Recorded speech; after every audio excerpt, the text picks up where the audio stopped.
Hello everyone, welcome to tech for info. This is Sanjay Chaudhary. आज जो video मैं बना रहा हूँ, इस वीडियो का एक ही मोटिव है कि जो लास्ट ईयर सीयूटी एमसीए का एग्जाम हुआ था उस पेपर को डिस्कस करने का। लेकिन पूरे पेपर को एक वीडियो में डिस्कस करना पॉसिबल नहीं है। पहले मैं कंप्यूटर सेक्शन को कवर कर रहा हूं। इसमें टोटल 11 क्वेश्चन लास्ट ईयर आए हुए थे। उन सभी 11 क्वेश्चंस को मैं कवर करूंगा और उसको एक्सप्लेन करूंगा प्रॉपरली। अगर आपको कोई डाउट होगा तो कमेंट करिएगा। After the end of this video आपको इस वीडियो से कितनी इंफॉर्मेशन मिली, क्या आपको और भी वीडियो की ज़रूरत है इस प्रकार की सीयूटी प्रीवियस ईयर के क्वेश्चंस की? अगर यस तो कमेंट करिएगा, उसके हिसाब से मैं आगे वीडियो बनाऊंगा। तो बिना किसी देरी के चलिए हम शुरू करते हैं। सबसे पहले मैं कोशिश कर रहा हूं कंप्यूटर सेक्शन को कवर करने का प्रॉपर सोल्यूशन के साथ। तो चलिए सबसे पहले हम क्वेश्चंस पे चलते हैं। तो पहला जो क्वेश्चन है आपको स्क्रीन पे दिख रहा है, बहुत सिंपल सा क्वेश्चन है। लिखा हुआ था प्रोडक्ट ऑफ टू 4-बिट पॉजिटिव बाइनरी नंबर दिया गया है 1011 एंड 0011। क्लियरली आपको विजिबल है। 4 ऑप्शन दिए गए हैं, इसमें से कौन सा सही है वो आपको देखना है। जो नीचे दिया गया है ये मैं समझाने के लिए ऐड कर रखा हूं एक पिक्चर। इसमें क्या है कि मल्टीप्लिकेशन कैसे करते हैं उसको मैं समझा रहा हूं।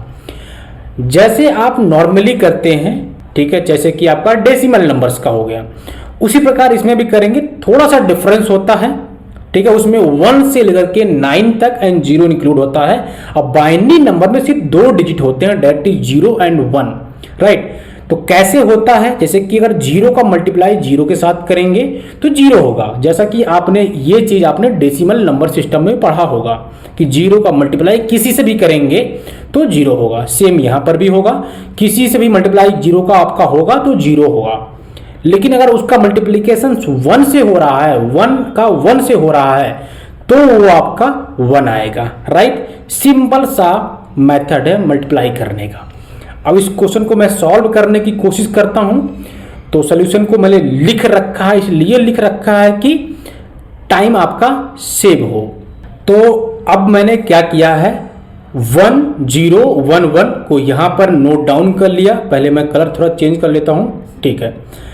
ये नोट डाउन कर लिया है। इसके बाद 0011 को यहां नोट डाउन कर लिया। इसका मल्टीप्लिकेशन कैसे हुआ, 1 का 1 के साथ, तो यहां पर 1 आया, फिर 1 का 1 के साथ, फिर यहां पर भी 1 आया, 1 का 0 के साथ तो 0 आया, और फिर 1 का 1 के साथ 1 आया।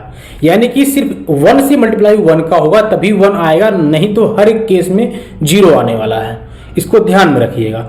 फिर 1 का मल्टीप्लाई सेम मेथड से यहां करेंगे तो ये आएगा, ये वाली लाइन आप देख रहे हैं। इसके बाद 0 का मल्टीप्लाई किसी में करेंगे तो 0 होगा। तो हमने 0 को भी ऐड किया, उसका रीजन है ऐड करने का। अब इसको सभी को ऐड समअप करना है, लाइन 1, लाइन 2, लाइन 3, लाइन 4। ये आपका लाइन 1 हो गया, ये लाइन 2 हो गया, ये लाइन 3 हो गया, ये लाइन 4 हो गया। सबको ऐड करना है। अब बाइनरी नंबर का ऐड कैसे करते हैं ये शायद आपको पता होगा। अगर नहीं पता है तो बता दूं मैं। अगर 1 + 1 करना है, ठीक है, तो आपको क्या करना होता है, डेसिमल में आपको लिखना पड़ेगा 2, लेकिन ये बाइनरी में नहीं होगा। बाइनरी में आपका होगा 1 0, ठीक। ये बाइनरी में होगा 1 + 1 = 1 0। अगर इसी में +1 और कर दिया जाए तो ये होगा आपका 3 हो जाएगा। लेकिन ये क्या होगा, ये होगा आपका 1 एंड 1। इसको 11 बोल सकते हो, लेकिन 11 नहीं पढ़ेंगे, इसको 1 1 पढ़ेंगे एग्जैक्टली बाइनरी नंबर सिस्टम में, ठीक है। इसी प्रकार अब यहाँ सम करते हैं तो यहाँ पर इस लाइन में देखेंगे आप डायरेक्टली 1 आएगा। यहाँ पर 1 एंड 1 दोनों को ऐड करने पे 1 0 आएगा, 1 0, ये वाला नंबर आएगा 1 0, ठीक है। तो उसमें से 0 को लिखेंगे एंड 1 एज ए रिमाइंडर बच जाएगा। फिर यहाँ पर 0 एंड 1 आएगा तो 1 आएगा और +1 रिमाइंडर प्रीवियस वाला, ये वाला, ठीक है। तो आपका जगह 0 फिर होगा वही। इसके बाद फिर यहाँ पर 1 है एंड 0 को ऐड करेंगे तो 1 एंड रिमाइंडर को 1 ऐड करेंगे तो 1 0 हो जाएगा। तो 0 को लिखेंगे, 1 को फिर एज ए रिमाइंडर हम अपने पास रखेंगे। फिर यहाँ पर 1 है और हमारा रिमाइंडर बचा था 1, फिर 1 एंड 1 0। अब हमने 1 0 लिख दिया। क्यों लिखा, क्योंकि इसके बाद हमें कोई भी 1 नहीं दिख रहा है, ठीक है। तो ये हमारा मल्टीप्लिकेशन हो गया। इसका option number I think B वाला सही है, ये वाला सेकंड ऑप्शन सही है, राइट। अगर क्वेश्चन समझ में ना आ रहा हो तो वीडियो को आप बैक करिए और दोबारा देखिए, ठीक है। अब क्वेश्चन नंबर 2 पे हम मूव ऑन होते हैं। क्वेश्चन नंबर 2 क्या कह रहा है, the simplified form of the Boolean expression. एक बूलियन एक्सप्रेशन दिया गया है, उसको सिंप्लीफाइड फॉर्म में लिखना है। कैसे लिखेंगे देखिए, तो अब मैंने क्या किया कि ए बी और ए बी डैश को लिख लिया, ठीक है। इन दोनों में क्या कॉमन पार्ट दिख रहा है ये आपको देखना है। तो यहाँ पर ए एंड यहाँ पर भी ए दिख रहा है, तो दोनों को हमने निकाल दिया यहाँ पर नेक्स्ट स्टेप में बाहर, यानी कि कॉमन ले लिया। अब बचा हमारा b प्लस बी डैश, तो b plus B dash equal to होता है 1, तो इसको हम 1 से रिप्लेस करेंगे। तो यहाँ पर होगा हमारा a इंटू 1। तो किसी भी नंबर में, किसी भी डिजिट में 1 से मल्टीप्लाई करते हैं तो उसके वैल्यू में कोई फर्क नहीं पड़ता है, तो ये हमारा बचेगा a। तो इसका जो आंसर हमारा मिल रहा है वो है फर्स्ट वाला, ठीक है। एक यहाँ पर डाउट ये है कि अगर क्वेश्चन में a डैश b डैश होगा तो आंसर चेंज हो सकता है, लेकिन मुझे लग रहा है कि A B plus A B dash है, अगर a डैश b डैश है तो भी आंसर चेंज हो सकता है, ठीक है। वो यहाँ पर क्लियरली मेंशन नहीं, इसलिए थोड़ा सा मैं इस चीज़ को A B plus A B dash मान के सवाल को सॉल्व कर रहा हूँ, ठीक है। नेक्स्ट क्वेश्चन में मूव करते हैं। कह रहा है कि representations of -11 in sign magnitude. Okay, अब आपको समझना होगा कि साइन मैग्नीट्यूड क्या होता है।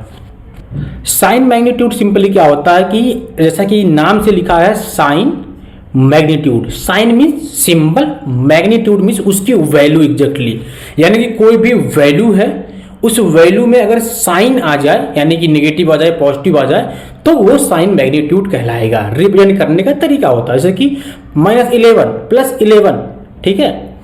आपने जैसे देखा होगा कि ब्लड ग्रुप होते हैं, plus A positive, B negative, O negative, ऐसे ब्लड ग्रुप्स होते हैं। उसी तरह से यहाँ पर भी -11 ये साइन मैग्नीट्यूड में रिप्रेजेंट करना है हमें, तो कैसे करेंगे। तो सबसे पहले जो 11 है इसको हम बाइनरी नंबर में कन्वर्ट कर लेंगे। कन्वर्ट करने का तरीका आपको शायद मालूम होगा, नहीं मालूम होगा, मैं तरीका सिखा रहा हूँ, ठीक है। तो सबसे पहले बाइनरी मतलब 2, तो 2 से यहाँ पर डिवाइडेशन करते हैं, ठीक है। तो हम डिवाइड करते हैं इसको सिंपल टर्म्स में, तो 2 से डिवाइड किया, ठीक है। तो 2 5 जा 10, यहाँ पर बचा हमारा रिमाइंडर 1, ठीक है। तो यहाँ पर फिर 2 से किया, 2 2 जा 4, तो बचा रिमाइंडर हमारा 1, ठीक है। फिर यहाँ पर किया 2 से, 2 1 जा 2, यहाँ रिमाइंडर बचा कितना हमारा 0, ठीक है। अब हमारा क्या हुआ 1 0 1 1, ये हमारा आंसर हुआ। अब लेकिन इसको हमें साइन मैग्नीट्यूड में रिप्रेजेंट करना है, तो किसी भी नंबर को साइन रिप्रेजेंट करने के लिए बाइनरी नंबर सिस्टम में अगर नेगेटिव है, माइनस है, तो उसको रिप्रेजेंट करते हैं हम 1 से। अगर हमारा वही चीज पॉजिटिव है यानी कि प्लस है, तो उसको रिप्रेजेंट करने का जो तरीका है वो हमारा है 0। तो हमें निगेटिव में रिप्रेजेंट करना, तो इसके हम लेफ्ट साइड में 1 लगा देंगे, ऐड कर देंगे, तो ये हमारा हो जाएगा साइन मैग्नीट्यूड ऑफ -11, ठीक है। तो -11 का जो आंसर होगा वो हमारा यही होगा, ठीक, ए वाला आंसर है।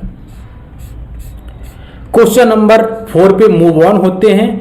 1 0 0 1 is a two's complement representations, यानी कि ये जो नंबर आपका दिया गया है ऑप्शंस में, इन नंबर्स में से किसका टूज कॉम्प्लीमेंट 1 0 0 1 है।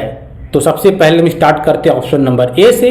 तो ऑप्शन नंबर ए है हमारा 7 -7 को हम पहले बाइनरी नंबर में कन्वर्ट करते हैं, ठीक है, ठीक है।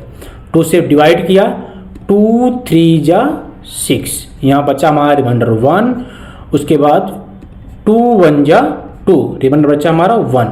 अब क्या हो गया 1 1 एंड 1, तो बाइनरी फॉर्म में हमने इसको निकाल लिया, हमारा रिजल्ट आया 1 1 1, राइट। अब इसको हमें करना है टूज कॉम्प्लीमेंट में कन्वर्ट।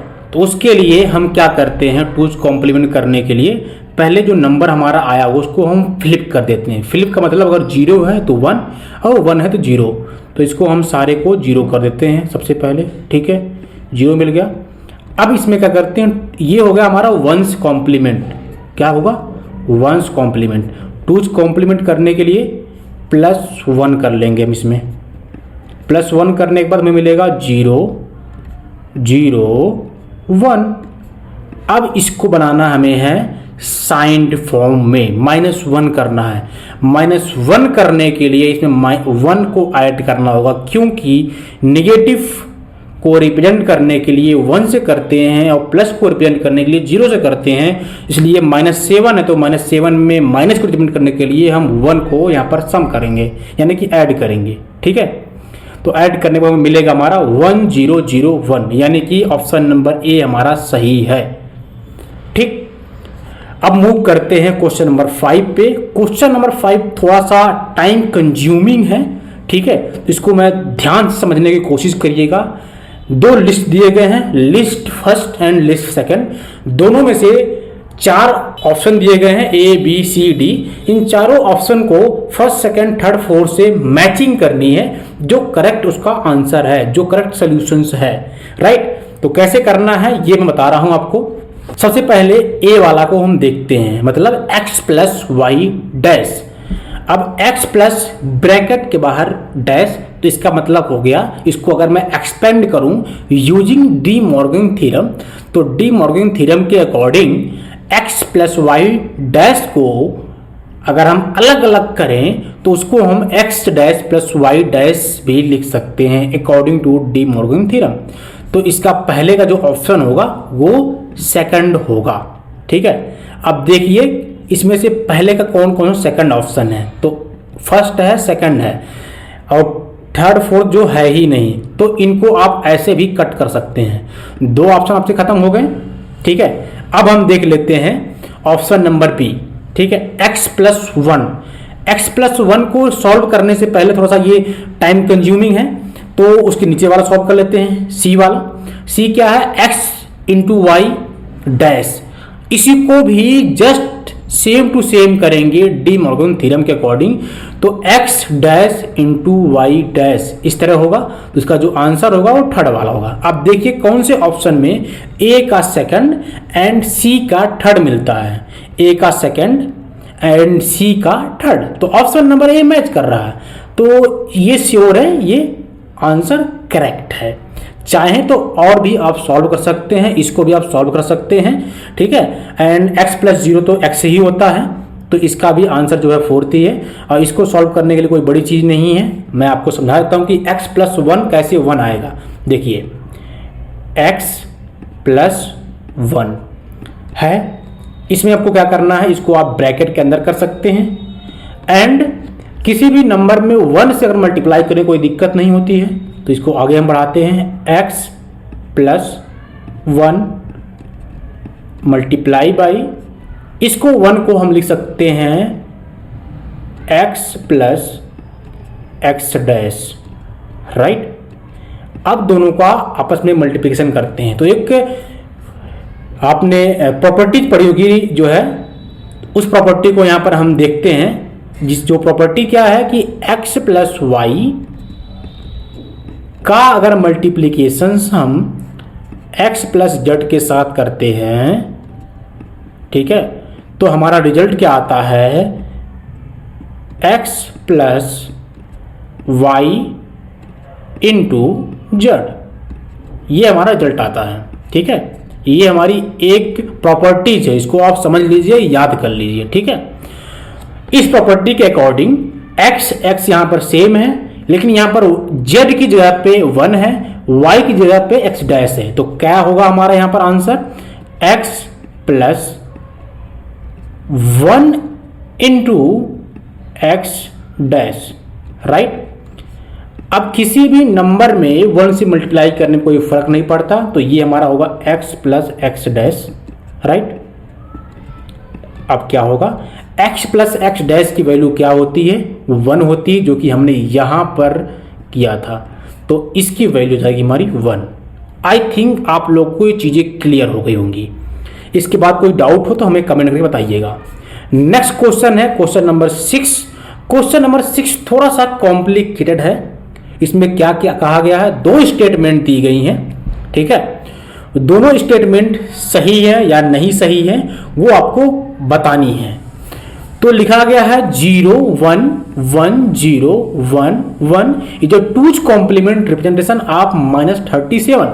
अब -37 को आप बाइनरी फॉर्म में कन्वर्ट कर लीजिए सबसे पहले, ठीक है। कितना होगा, अब 37 का अगर आप बाइनरी फॉर्म में कन्वर्ट करेंगे तो ये आएगा, राइट। तो इसको आपको पहले टूज कॉम्प्लीमेंट में कन्वर्ट करना है। कन्वर्ट करने के लिए क्या करना होगा आपको, सबसे पहले आपको इसको फ्लिप करना होगा। तो जहां 0 है वहां 1, जहां 1 है वहां 0, सिंपल। यहाँ 1 0 1 0, क्लियर।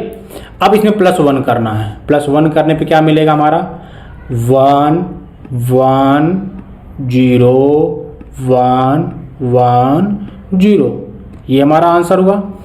अब ये हमारा टूज कॉम्प्लीमेंट हो गया, लेकिन इसको -37 करने के लिए यहाँ पर 1 ऐड करेंगे। क्यों, क्योंकि माइनस सिंबल ऐड करना है। अब देखिए क्या ये मैच कर रहा है स्टेटमेंट 1, ध्यान से देखिएगा। नहीं मैच कर रहा तो स्टेटमेंट 1 हमारा रॉन्ग है। तो स्टेटमेंट 1 इज ए फॉल्स, चौथा मिल रहा है, ठीक है। अब हो सकता है दूसरा भी हो कि बोथ स्टेटमेंट और फॉल्स हो सकता है, तो उसके लिए हमें दूसरा ऑप्शन चेक करना पड़ेगा। तो 1 1 बेस 8 यानी कि ऑक्टल रिप्रेजेंटेशन ऑफ 73 का ऑक्टल रिप्रेजेंटेशन क्या होगा, क्या वो 1 1 1 होगा।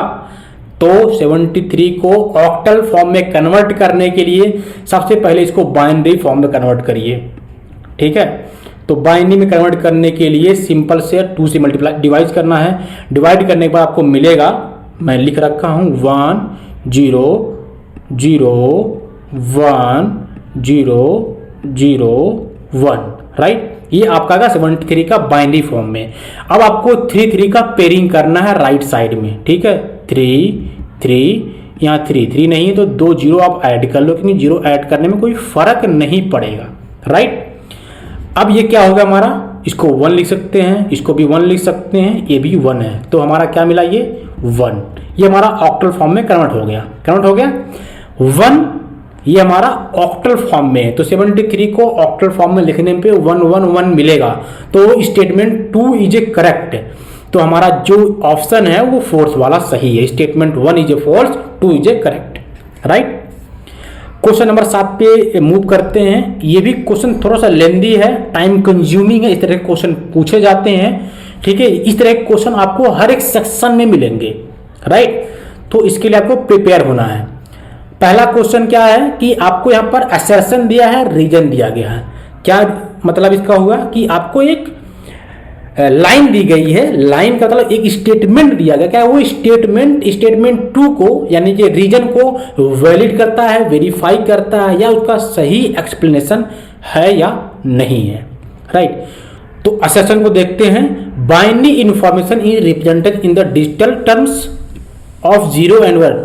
क्या कह रहा है कि 0 और 1 के फॉर्म में डिजिटल टर्म में बाइनरी इंफॉर्मेशन को हम लिखते हैं, रिप्रेजेंट करते हैं। बिल्कुल सही है। आपने कंप्यूटर में जो भी चीजें देखी है वो 0 और 1 के फॉर्म में ही होती हैं। ये बिल्कुल सही बात है, ठीक है। तो ये हुआ कि पहला ए वाला असर्शन करेक्ट है, बी सही रीजन है या नहीं देखना है। Digital computer are electronic device, okay, which operate using electrical voltage, not the correct region of assertion A। तो इसका आंसर क्या होगा कि ए तो हमारा सही है, बी हमारा करेक्ट एक्सप्लेनेशन सही नहीं है। बी वाला भी ऑप्शन सही है लेकिन करेक्ट एक्सप्लेनेशन नहीं है ए का, तो इस वजह से हमें ध्यान देना है। तो हमारा ऑप्शन क्या हुआ कि ए वाला सही है, both A and R are correct, but R is not correct explanation of A. Option number B सही है, ठीक है, ओके। क्वेश्चन नंबर 8 पे मूव करते हैं। Which of the following storage can be used as a backup device. कौन सा जो बैकअप डिवाइस हम यूज कर सकते हैं? बहुत सिंपल क्वेश्चन है। हार्ड डिस्क को आप यूज कर सकते हैं और मैग्नेटिक टेप को यूज कर सकते हैं। तो option number I think A and D third वाला सही है। क्वेश्चन नंबर 9 पे मूव ऑन होते हैं। कह रहा है in a processor while executing an instructions, तो जब एक इंस्ट्रक्शन को एग्जीक्यूट करते हैं तो उसके लिए कौन कौन से ऑप्शन सही होंगे, राइट? तो पहला क्या है, program counter is use to hold the address of next instruction, बिल्कुल सही है। ऑप्शन नंबर ए सही है। जब भी आपको प्रोग्राम काउंटर होता है वो नेक्स्ट इंस्ट्रक्शन के एड्रेस को होल्ड करके रखता है, ठीक? तो इसमें ए वाला सही है। Instruction register holds the instruction of executions, बिल्कुल ये भी सही है। तो बी वाला भी सही है।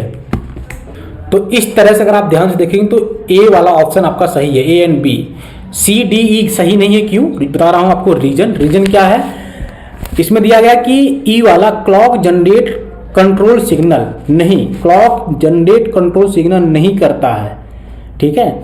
ये जो क्लॉक होता है वो प्रोड्यूस करता है कंट्रोल सिग्नल्स को। ऑप्शन नंबर डी क्या है, memory data register is use to perform data operations. अब ये सही है या नहीं सही है बता रहा हूं आपको। ये सही नहीं है। क्यों नहीं सही है? क्योंकि डेटा जो होता है वो मेमोरी रजिस्टर के थ्रू परफॉर्म नहीं होता है, वो आपका स्टोर होता है। डेटा को वहां से हम मेमोरी से एक्सेस कर सकते हैं। सपोज करिए आपके पास कोई डेटा है, मेमोरी में पड़ा हुआ है, तो आप उसको ऑपरेट नहीं कर सकते उस डेटा से। उस डेटा को आप एक्सेस कर सकते हैं, फिर बाद में यूज कर सकते हैं, नॉट ऑपरेट। तो डी वाला रॉन्ग है। सी क्यों रॉन्ग है, सी वाला बता देता हूं आपको। दिया है memory address register is use to perform address translation. Address को ट्रांसलेट करने के लिए यूज नहीं किया जाता है, एड्रेस को ट्रांसफर करने के लिए यूज करते हैं। तो ये भी हमारा रॉन्ग है। तो तीनों सी डी ई रॉन्ग है, ए एंड बी सही है, ठीक? अगर हो सकता है मुझे से कोई मिस्टेक हो तो कमेंट करिएगा। क्वेश्चन नंबर 10 क्या है, give the following truth table. ये किस ट्रुथ टेबल को रिप्रेजेंट कर रहा है? तो सिंपल सा क्वेश्चन है, बहुत डिफिकल्ट नहीं है। तो नॉर गेट को ये रिप्रेजेंट करता है। क्यों? नॉर गेट में क्या होता है, 0 0 1 होता है, यानी कि 0 0 1 होगा, उसके अलावा 1 से मल्टीप्लाई जहां भी होगा, जहां भी 1 की बात आएगी वो 0 हो जाएगा ऑटोमेटिक। तो ऐसा कंडीशन नॉर गेट में ही होता है। तो जो आंसर है वो थर्ड वाला सही है। Last question is 11th। इसको थोड़ा सॉल्व करते हैं। बहुत सा सिंपल सा क्वेश्चन है। लिखा गया है द सिंप्लीफाइड फॉर्म में बूलियन एक्सप्रेशन। तो दिया है a dash B C plus A B C. तो दोनों में से बी सी को कॉमन लेना है, ठीक है? सिंपल सा बी सी को कॉमन लेना है, ठीक है? और बचेगा हमारा a प्लस ए डैश, ठीक है? तो हमारा ये हो जाएगा 1, ठीक है? और यहाँ बचेगा इंटू बी सी। तो बी सी में किसी का मल्टीप्लाई करो तो वो हमारा होगा बी सी ही। तो ऑप्शन नंबर सी हमारा सही है, डेट इज बी सी, ठीक है? ये रहे टोटल 11 क्वेश्चन जो कंप्यूटर सेक्शन में 2022 में पूछे गए थे। अगर कोई भी क्वेश्चन आपको समझ में नहीं आया हो तो आप दोबारा वीडियो को बैक करिए और देखने की कोशिश करिए। उसके बाद भी समझ में ना आए तो कमेंट करिएगा, I will try to resolve your problem. Okay, video को यहीं पर एंड करते हैं, लेकिन उसके पहले ये वीडियो आपको कैसा लगा, क्या आपको कुछ इससे हेल्प मिली या नहीं मिली, वो कमेंट करके बताइएगा। और उसी के अकॉर्डिंग अपना हम नेक्स्ट सेक्शन इसमें ऐड करेंगे, जनरल अवेयरनेस का, मैथमेटिक्स का एंड रीजनिंग का, ठीक है? अगर आपको इससे हेल्प मिली तो वो भी पार्ट कवर किया जाएगा, नहीं हेल्प मिली तो नहीं कवर करेंगे, ऑब्वियसली बात है, ठीक है? तो प्लीज कमेंट आउट।